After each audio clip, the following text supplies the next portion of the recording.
Students अब चलते हैं अपने नेक्स्ट टॉपिक की तरफ, जिसमें हम लोग देखेंगे कि एक्साइटेशन, आयनाइजेशन, पोटेंशियल एनर्जी क्या होती है किसी भी इलेक्ट्रॉन की। यानी कि जिस इलेक्ट्रॉन की जिस एटम स्ट्रक्चर की हम लोग स्टूडेंट्स बात करते चले आ रहे हैं, वहाँ पर एनर्जीज भी होती हैं, पोटेंशियल डिफरेंस भी चाहिए होता है इलेक्ट्रॉन्स को ऑर्बिट में रिवॉल्व करने के लिए, और इसके अलावा एक्साइटेशन एनर्जीज हमारे पास क्या होती है, आइए उसको डिस्कस करते हैं। सबसे पहले बात करते हैं excitation and ionisation potential energy की। जो बोहर मॉडल था हमारे पास, जो करंट क्वांटम मैकेनिकल मॉडल है हमारे पास, वो प्रेडिक्ट करता है किसको, टोटल एनर्जी ऑफ इलेक्ट्रॉन को, जो एटम क्वांटाइज्ड हमारे पास मौजूद है और उसके अंदर जो इलेक्ट्रॉन मौजूद है हमारे पास, बोहर मॉडल उसको करंट क्वांटम मैकेनिकल मॉडल के हिसाब से उसको प्रूव करवाता है। The allowed energies are given by relation in the form of, जो अलाउड एनर्जीज हम लोगों ने देखी थी स्टूडेंट्स, वो हमारे पास किसके इक्वल थी, E n is equal to minus E naught over n square. E naught हमारे पास वो तमाम कॉन्स्टेंट्स थे, ई एन हमारे पास किसी भी अलाउड ऑर्बिट के अंदर उस इलेक्ट्रॉन की एनर्जी थी, और एन स्क्वेयर हमारे पास क्या है students, quantum number. n is equal to 1 2 3, यहाँ पर हमारे पास n स्टेट्स को शो कर रहा है कि इलेक्ट्रॉन उस टाइम ग्राउंड स्टेट पर है, एक्साइटेड स्टेट पर है, या किसी भी स्टेट के अंदर मौजूद है, n उसको शो करता है। Where n is equal to 1 shows the ground state, n is equal to 1 हमें शो करता है ग्राउंड स्टेट को, 2 3 4 हमारे पास एक्साइटेड स्टेट्स होती हैं। जैसे ही एनर्जी सप्लाई की जाती है स्टूडेंट्स एटम को, जो इलेक्ट्रॉन है वो क्या करता है स्टूडेंट्स, एक एक्साइटेड स्टेट की तरफ पहुंच जाता है। जैसे ही एटम जो है हमारे पास एक्साइटेड स्टेट को अकर करता है, वो ज़्यादातर उसके एक्साइटेड स्टेट के अंदर स्टूडेंट नहीं रह सकता, और क्या कर जाता है, जो इलेक्ट्रॉन है एक्साइटेड एटम के लिए, वो दोबारा रिटर्न हो जाता है वापस अपने शेल के अंदर। यानी फॉर एग्जांपल एक शेल से अगर दूसरे शेल के अंदर इलेक्ट्रॉन ने मूव किया, तो वो ज़्यादा देर तक उस शेल के अंदर नहीं रह सकता, और वो बहुत जल्द ही, बहुत ही थोड़े टाइम के बाद क्या होता है, वापस अपनी जगह पर लोअर स्टेट पर वापस आ जाता है। सो स्टूडेंट्स, इस ट्रांजिशंस के दौरान, यानी कि एक शेल से दूसरे शेल में, फिर उस शेल से वापस आने के दौरान क्या होता है, हमारे पास एनर्जी एमिट होती है फोटॉन्स की फॉर्म में। इसको हम लोग स्टूडेंट्स क्या कहते हैं, एक्साइटेशन एनर्जी। एक्साइटेशन एनर्जी क्या होती है हमारे पास, कि ऐसी एनर्जी स्टूडेंट्स जो किसी भी इलेक्ट्रॉन को रिक्वायर्ड होती है एक शेल से दूसरे शेल में ट्रांजिट करने के लिए। The energy required to move electron from its ground state to an excited state is known as excitation energy. For example, पहली और दूसरी एक्साइटेशन एनर्जी हाइड्रोजन एटम के लिए स्टूडेंट्स, उनको अगर हम लोग कैलकुलेट करना चाहें तो हम लोग किस फार्मूले से करेंगे, E n is equal to minus E naught over n का स्क्वेयर। ये हमारे पास फार्मूला है।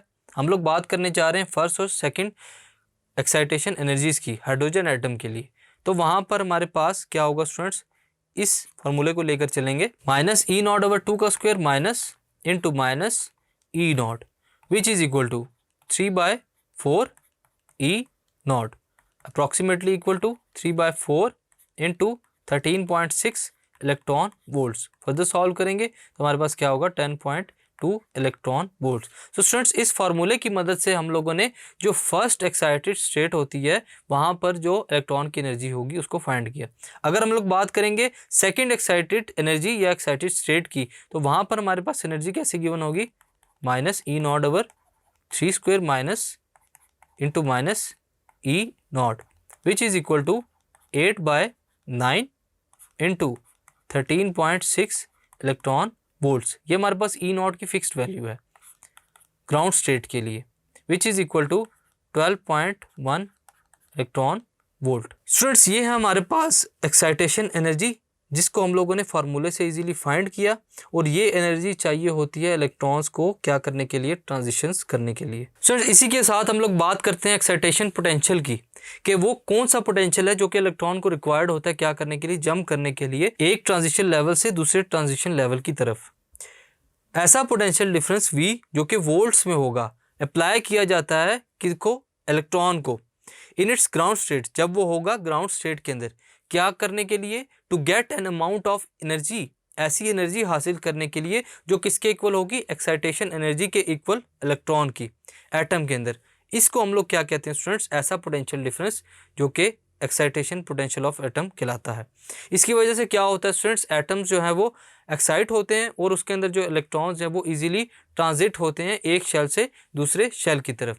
फॉर एग्जांपल, जो फर्स्ट और सेकंड एक्साइटेशन पोटेंशियल है स्टूडेंट्स हाइड्रोजन एटम्स का, वो हमारे पास क्या है, 10.2 वोल्ट्स, और दूसरे के लिए हमारे पास जो पोटेंशियल डिफरेंस चाहिए स्टूडेंट्स वो क्या है, 12.1 volts for first electron and for second electron, यानी कि ऐसे इलेक्ट्रॉन्स जो कि एक्साइटेड स्टेट्स में होंगे, फर्स्ट एक्साइटेड स्टेट में जाने के लिए उन्हें ये पोटेंशियल डिफरेंस चाहिए होगा और सेकंड के लिए उनको ये वाला पोटेंशियल डिफरेंस रिक्वायर्ड होगा। एक और हमारे पास इंपॉर्टेंट कैरेक्टरिस्टिक है स्टूडेंट्स, वो क्या है? Ionisation energy. स्टूडेंट्स हम लोग बात करते हैं एटम्स की और उसके अंदर इलेक्ट्रॉन्स की ट्रांजिशंस की। इसमें हम लोग देखेंगे कि अगर एक एटम एब्जॉर्ब करता है सफिशिएंट अमाउंट ऑफ एनर्जी को, तो एक इलेक्ट्रॉन है स्टूडेंट्स, उसका जो एनर्जी लेवल है वो रेज हो जाएगा किधर? n is equal to infinity की तरफ। यानी कि अगर हम लोग उसको इतनी ज़्यादा एनर्जी दे दें कि जो इलेक्ट्रॉन है वो इनफाइनाइट लेवल की तरफ पहुंच जाए स्टूडेंट्स, तो हमारे पास क्या होगा? Electron becomes free. इलेक्ट्रॉन चूंकि फ्री हो गया, इसके बाद क्या होगा? जो इलेक्ट्रॉन की अट्रैक्टिव फोर्स है किसके साथ? न्यूक्लियस के साथ, वो ख़त्म हो जाएगी। तो जो इलेक्ट्रॉन है स्टूडेंट्स वो एटम से रिमूव हो जाएगा। ऐसा एटम जिसके अंदर कोई भी इलेक्ट्रॉन मौजूद ना हो, वो क्या कहलाता है स्टूडेंट्स? Ionization atom. यानी कि अगर इलेक्ट्रॉन का जो एटम है जिसके साथ वो कनेक्टेड है, उसको किसी भी तरीके से एनर्जी दिए बगैर या एनर्जी देकर हम लोग क्या करें? उससे एटम से अलग कर दें, तो हमारे पास क्या हो जाता है? एटम आयनाइज्ड हो जाता है। तो जो मिनिमम एनर्जी स्टूडेंट्स रिक्वायर्ड होती है इलेक्ट्रॉन को रिमूव करने के लिए ग्राउंड स्टेट से, जिसकी बात क्या बन जाता है? एटम आयनाइज्ड बन जाता है, वो हमारे पास क्या कहलाएगी? Ionisation energy of the atom. लेकिन जो एनर्जी ऑफ इलेक्ट्रॉन होगी उसके इनिशियल ग्राउंड स्टेट के अंदर, जिसको हम लोग ई नॉट से रिप्रेजेंट करते हैं स्टूडेंट्स, और जो इसकी एनर्जी होगी फाइनल आयनाइज स्टेट में, यानी कि एटम से दूर होने के बाद, वो दोनों हमारे पास होंगी जीरो के equal. Thus the ionization energy of atom, तो हम लोग फिर लिख सकते हैं according to ground state of energy of electron, या फिर जो हमारे पास इनफाइनाइट एनर्जी ऑफ इलेक्ट्रॉन होगी उसको देखते हुए एनर्जी को हम लोग लिखेंगे zero minus minus E naught which is equal to E naught. यानी कि जो हमारे पास ग्राउंड स्टेट पर एनर्जी होगी और जो हमारे पास इनफाइनाइट लेवल पर इलेक्ट्रॉन की एनर्जी होगी आफ्टर आयनाइजेशन स्टूडेंट्स, वो क्या होगी हमारे पास? E not. इसका मतलब है कि जो आयनाइजेशन एनर्जी ऑफ एटम है स्टूडेंट्स, वो न्यूमेरिकली इक्वल है किसके? ग्राउंड स्टेट एनर्जी के। For example the ionization energy of hydrogen atom is 13.6 electron volts. यानी कि हम लोगों ने देखा ग्राउंड स्टेट के ऊपर जो है आयनाइजेशन एनर्जी है स्टूडेंट्स इलेक्ट्रॉन की, वो क्या है? 13.6 इलेक्ट्रॉन वोल्ट्स। तो यही हमारे पास एनर्जी होगी जब इलेक्ट्रॉन जो है वो एटम से अलग हो जाएगा। Students ionization energy, excitation energy के साथ हम लोग बात करते हैं आयोनाइजेशन पोटेंशियल की। The potential difference applied to an electron to provide it the requisite amount of ionization energy is called ionization potential. यानी कि ये वो वाला पोटेंशियल डिफरेंस है स्टूडेंट्स जो कि इलेक्ट्रॉन को प्रोवाइड किया जाता है क्या करने के लिए? ताकि उसके अंदर आयोनाइजेशन एनर्जी आए और वो एटम से अलहदा हो सके इजीली, ताकि वो एटम को आयनाइज्ड कर सके। ये हमारे पास क्या कहलाता है स्टूडेंट्स? Ionization potential. तो स्टूडेंट्स ये है हमारे पास कुछ प्रॉपर्टीज़ जिनको हम लोगों ने देखा कि कितना पोटेंशियल रिक्वायर्ड होता है, कितनी एनर्जी रिक्वायर्ड होती है क्या करने के लिए? एटम को आयनाइज्ड करने के लिए और इलेक्ट्रॉन को एक्साइटेड करने के लिए, जो कि हम लोगों ने इस टॉपिक्स में डिस्कस किया। Thank you.